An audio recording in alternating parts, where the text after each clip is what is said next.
Mga kapuso sagwa sang ilang mga balay ng tinira madamo nga mga residente sang Iloilo City bangon sa malawig nga power interruption sa Sabado. Ang brownout ang bangon sa maintenance activities nga gimpatigayon sa National Grid Corporation of the Philippines sa franchise area sang More Power. Apektado sa power interruption ng Molo Feeders 3 kag 5, Mega World Feeders 2, 3, 5 kag 6, porsyon sang La Paz Feeder 2, Molo Feeders 2 kag 4, Mega World Feeders 1 kag 4, Diversion Feeders 1 kag 3.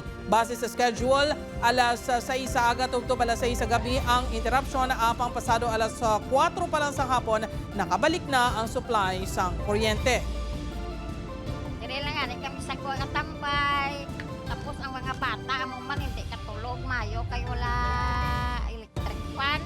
Diri sa agwa balay para di maginot kay gibis yung bata.